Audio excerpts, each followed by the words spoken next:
The theme of, I just keep hearing that, like multiplying love and multiplying ourselves, and I loved your message, Holly, and I want to just give you a gift. So, has everybody met Caspian? He's our tiniest little compassionate entrepreneur. He's only like 5 weeks old now. I think he's been giving Veronica a lot of trouble. Crystal, why don't you come up here for a second? So Crystal and I are directors, and so some of you guys are here from Crystal's team, and some of you guys are here from my team. But we're all the same group. I am Crystal's sponsor, so we're all together in this. But Crystal's team is called Free to Fly, and my team is called Small Things, Great Love, and these are both things that meant a lot to us personally. And so we got something for you, Holly, to kind of from each of our teams. So you got a little Small Things, Great Love, and you got a little Free to Fly. But this is for you, so thank you so much for being here tonight. Should I put it down? You can, yeah, we can show everybody. Yes, surprise.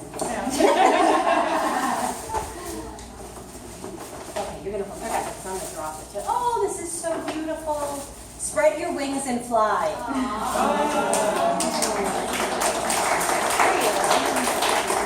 And then there's something else. And it's really, I have to tell you, there's more to this. I probably should read it. But No, it's okay. So, okay, do small things with great love. That's beautiful. Especially because of the whole team, like I steal all their cups. So they'll be glad I have my your own cup. special cup. Yes. There's that. Thank you. I have to tell you that speaking of like the multiplying, passing it on thing, that cup is funny because it's Brian Berlin, who's on this string. She lives in Baltimore. I think she shared about. She saw that cup on Zulily. She's like, oh, you need to go get this. So like 5 of us went and got it. Well, Colleen McLaughlin, another CE who's in Philadelphia, posted a picture today of drinking out of her cup that Ryan had gifted her. And I was like, oh, that's so funny. I'm gifting mine too. So it's like we all got the cups to give to somebody else. So it's like Trades of Hope. It's this gift that we have to keep giving to other people. So Does that mean I have to give it away? no. I should have written your name on the bottom in Sharpie to make it a permanent thing. All right, so we got some questions. We did a little thing, and I tried to kind of fold them up equal sizes. So we'll take some questions, and if your name is on the question that gets asked, then you win a prize. Okay, I hope these really aren't like really weird questions. I pre-screened. I can open it. Okay. Was there a particular story that touched your heart in a way that you've kept that particular person in your mind's eye for your entire Trades of Hope journey? Without a doubt, it's yeah. 3 o'clock in the morning, I was having a mental breakdown. Felt like I hadn't seen my family for days. The pressure of Trades of Hope and starting Trades of Hope was just like, really? Is this really going to work? Is it really helping? And I got an email, of course, because in Cambodia it's a different time, with just sharing how much her world had changed because of what we had done and what we were willing to do. And so I think will forever kind of be the poster child in a sense, although she's just grown up into such a beautiful woman. And matter of fact, I'll pass around a picture of her. So is the story that just kept me going through those times where it almost didn't even make sense, and just to know that her life was changed because of 4 women and a dream, and all of you makes me go every day. And how she helps other women now go beyond It's incredible. Their perceived limitations. Is incredible. And that was from Beth Lucart. Oh, yes. No, it's okay. Don't throw it away. I got to give a prize here. Stand up so they can see you better. Stand up. There you go. And I forget is Beth local? Does anyone know where Beth lives? I don't know where Beth lives. Okay, I can't remember. But Beth, you win. I don't think she lives in Orlando. She's probably on the stream. This next one is... Oh, you folded these really well. I tried to make them all the same. Yes. Okay. How do you manage all the facets of your life? Trades of Hope, young child still at home, couple, church, being good to yourself, your marriage. Where do you get your energy? And that's from Rita in the room. So yay, Rita! Come on up and get your prize. Good question. Holly answers the question. Here. Now you can think about it. Yes, thank you. All right, reach That's in and grab something. Thank you. All right, it's all fucking up. All right, so how do you do it? Okay, how do I do it? First of all, I don't. That's really the truth. Balance is elusive. I mean, come on, the truth is we all want balance. I will say, if I get close to it, it is because I live purposefully. And that isn't just about the big picture, that's about the small things in every day. and recognizing, first of all, the vision of my life, what do I want it to stand for, and then what are the daily habits that are going to make that happen. And first and foremost, I'm a woman of faith, and so prayer is a really big part of my life. Secondly, I want a good marriage. I want the guy to stay around. So we have date night. But I also, as my children get older, we have family night too. They're 23, 21, 20, 16, and 11. And it's really important to me because there were years and seasons of my life that things got out of balance. And God gives you those warning signs. And listen to them, listen and get it back in balance. And so we have family night and spend time together that way. But really think through, I mean, even a T-chart of like, what are my goals, what is my vision for my life, and what has to happen? Because we can have great dreams, without a plan, it's never going to happen. So decide what's important. My kids, my relationship with the Lord, my husband, my friends, what do you have to fit in your life? Because the truth is we all only have 24 hours a day. So, thank you, Rhea. Okay.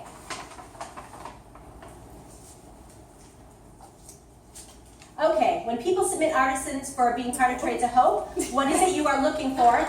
Also, do you have any influence on new designs? Yes, we absolutely have. Is that Stephanie? That's me. Stephanie, I never Yay! said your name. All right, I'm so Stephanie, sorry, come on up. Stephanie. Wait, I want to hear what she says. Oh, okay. All right. Okay, what should I start with here? Okay, so yes, we have influence over the designs because the reality is what I see in other cultures that they really express themselves by what they wear. So they wear so much brighter colors than any of you wear. I mean, if you look at these pictures, they're so gorgeous. But most of you would probably not wear those colors. They also wear the biggest earrings and the biggest jewelry. So we have to, look at American trends and see what Americans want and help them tweak those and stuff. So yes, we definitely help them with that. And we did find that when we'd say, well, we need more American colors, we got a lot of red, white, and blue. So we needed to kind of fix that too. And honestly, our ultimate goal with them is, yes, we want them, if there's been a tradition that's been passed down, we want to be able to keep that intact. But we also want them to have a sustainable income. So we do not want to carry products that we know you will not buy and your customers will not buy. So ultimately, yes, we definitely have hands on the design because we want to set them up for success, not make them feel so good that we pick a product that we know you are never going to buy, and then they're going, well, why didn't it sell? So does that make sense? Yeah. Okay. So, and when people submit artisan for being part of Trades of Hope, what are you looking for? We have some grassroots ones that are like life or death.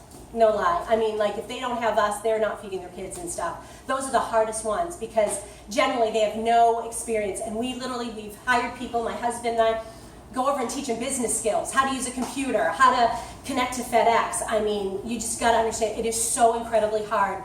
Those grassroots groups, they're so dear to my heart. You fall in love with them like, yeah, but the reality is, it is much smarter for us to be connected to people where there's an English person speaking on the ground for communication, because you would be amazed at, in different cultures, we would consider it lying, but honestly, it's part of their culture they just want to please you, so they say yes, yes, yes, yes, yes. And if you don't know the culture, you can get yourself into big trouble. So we look at those artisan applications and we start really looking through it to say, do they have communication skills? Do they have the ability to grow? Can they scale with how fast Trades of Hope is growing? But then I'm not going to lie, sometimes our heart just gets ripped out of our chest and we say, God's calling us to help this group, so we're going to help this group. But let me tell you, like I said before, there are so many of them, it is heartbreaking. I want to help every single one of them, but I can't do that unless you all sponsor. So, Yes. All right, Stephanie. Yay. Thank you. yay, yay. That was a good one. Yes, I could answer it. That's my fear. Okay, next one. Okay, what have been some of your failures and what have you learned from them? This is from Robin Sayer. Yeah, sorry, Robin. Ohio? Robin Sayers. Okay, so I just feel like, honestly, like I have failed so many times in so many areas, and I'm sure you mean Trades of Hope. But the best gift my parents ever gave me, and I thank them for this to this day, is they said, Holly, never be afraid to fail, because failure is your path to success. And every single person who has ever done anything great in this world has failed more times than you will ever know. You just don't know. My first business idea was collecting lint out of dryers and like making pillows out of them. Like when I was 19 years old or something like that. I mean, actually, I think I've never told anybody that. So. now you have no faith in me whatsoever. So yeah, I've had a lot of failures. And what I've learned from them is cheer yourself on because you just learned what not to do. Get up and do something else. And honestly, I do praise God for my parents because that truly is something. If you haven't told your kids that, let them know it is okay to risk and it's okay to fail. Just get up and keep going. And I think surrounding myself with people who are honest with me and can tell me when sometimes I don't even see my own failures. And, you know, I think it's really important to put people around you that are speaking truth into your life. So don't be afraid to fail. I don't know if I answered the question, but... You did. Okay, good. I mean, the lint dryer. Yeah, that was a failure. Yeah. That was. I don't even know what else you said. I'll never forget that. So that was Robin. I owe you a. Thank you, Robin. Okay, this one is. Okay, what are you learning as a relatively new businesswoman about the growing pains of a successful business, and what are your resources for creating an effective growth plan and strategy? And that's a great one by Mel S. In California, who's on yes. the screen. Melanie, who's going to Costa Rica in just a week. This is a great one because I'm learning so much. And the thing that I have learned the most is to be humble and to realize, you know, God's given me some gifts, but He hasn't given me all of them. I need other people. I need to surround myself with really smart, loving people who share the same vision. For God to do what He needs to do. It is a team effort with all of you as well. And I think I'm human. Sometimes I've gotten on my high horse and I think I'm making a great decision and it crashes and burns. Or I picked a product that crashes and burns. And so at this stage, what I've really learned is it's time to reach out and it's time to bring other people. And that's why we just went to the Direct Sales Association conference to just talk to other people who have been in this industry and understand it. It is a great industry, and truly, we have so much to learn. God brought us in a back door because it was really through missions, but there's so much to learn, and so bringing in people who have gone before me is the smartest thing I can do, and recognize my weaknesses, because I got news for you. We all have some blind spots in our life, and we don't want to see them, and the truth is we don't see them.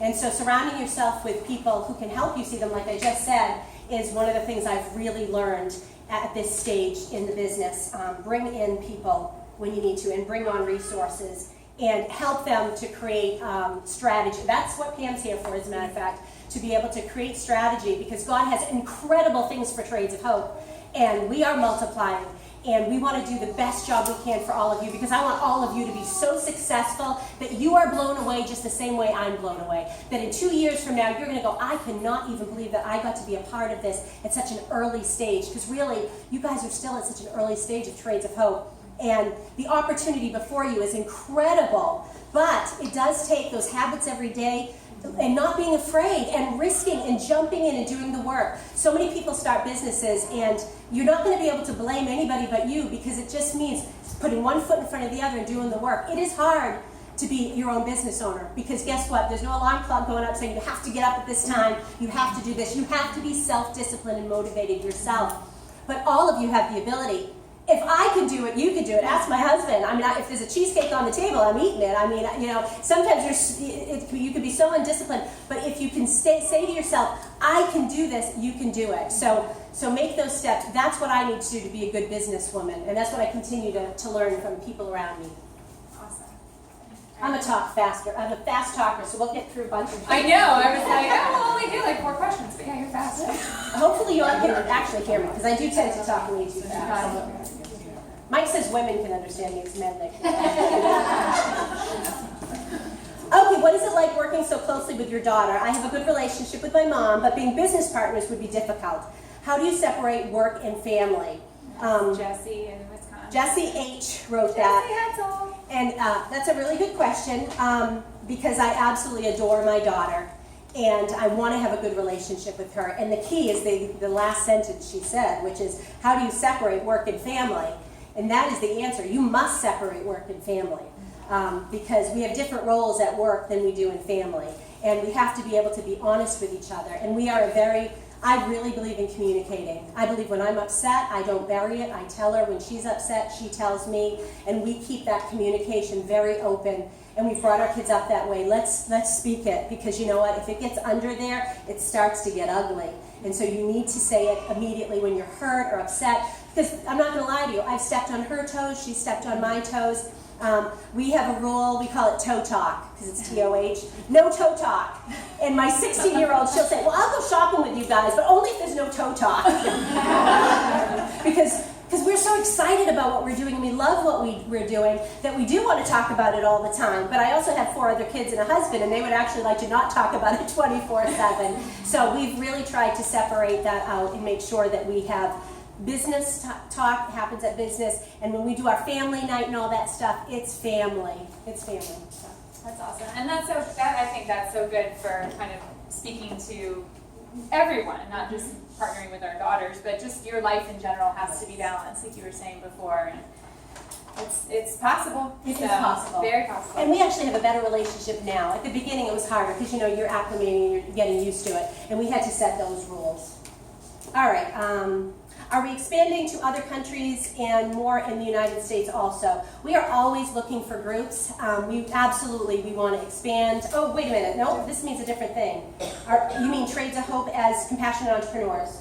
This is from Terry Halsey. Yeah, I think she means are we going to have British CEs and Canadian CEs and Puerto Rican CEs? I've got a lot of. I definitely see that one day. Right now, we have you all, listen to me, you all have such an open opportunity here in the United States that we want to do this well. And when you try to do many things at the same time, you don't do anything well. You've ever heard that? So yes, it is our plan to grow and grow and grow. I mean, it's actually scary what we have planned for the future. It's so incredible and exciting. We want to see being able to start schools, and we want to be able to see, making such a huge impact is going to mean expanding. But let me say this, we don't want to get ahead of ourselves. We want to do a really great job here, and there's so much more work to do here because, even in Orlando, you guys can still affect thousands and thousands here. So let's do that, and then we'll work on other countries. Good plan. All right, let's do one more, and then... Okay, let's make it a good one.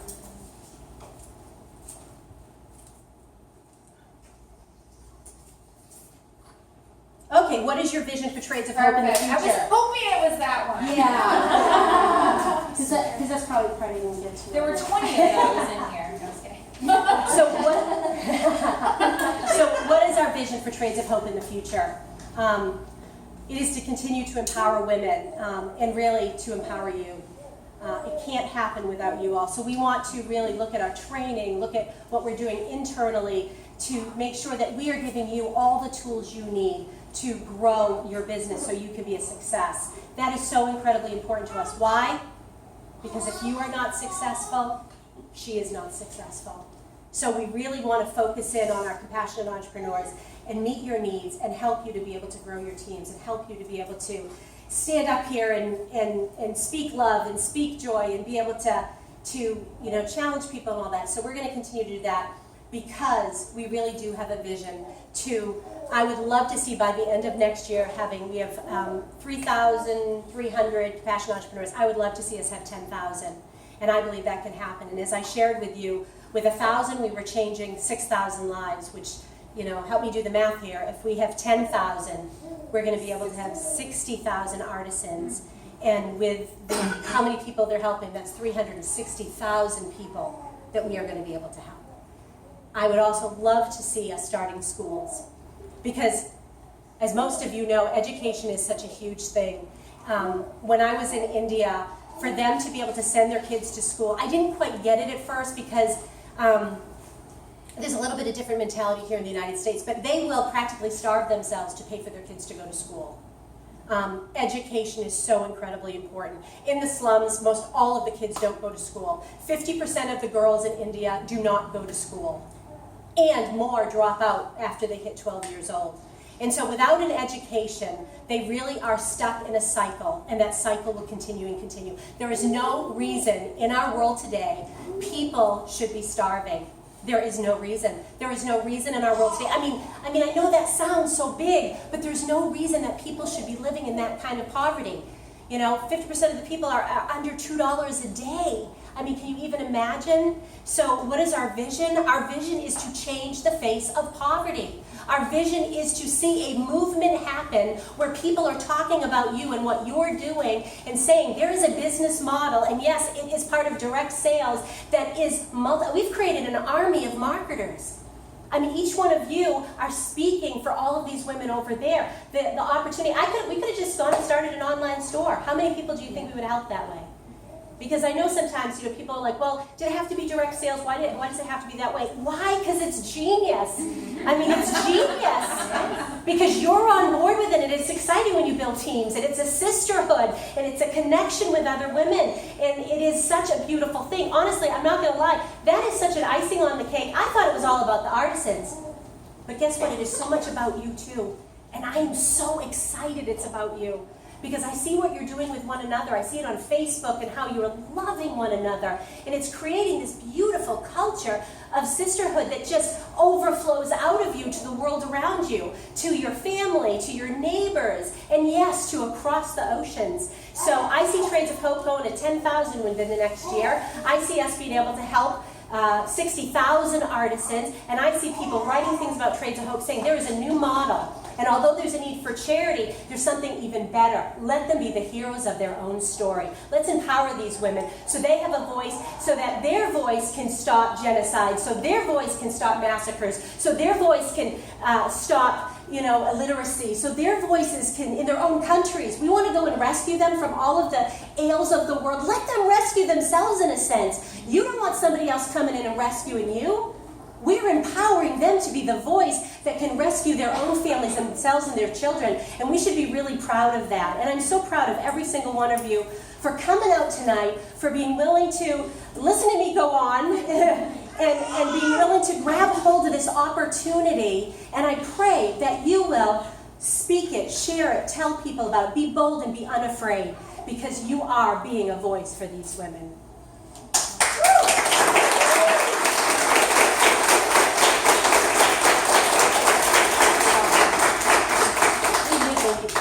All right, well, we've got tons of food, there's lots of people, it's early enough to where we can actually hang out a little bit and talk, and you don't have to rush away.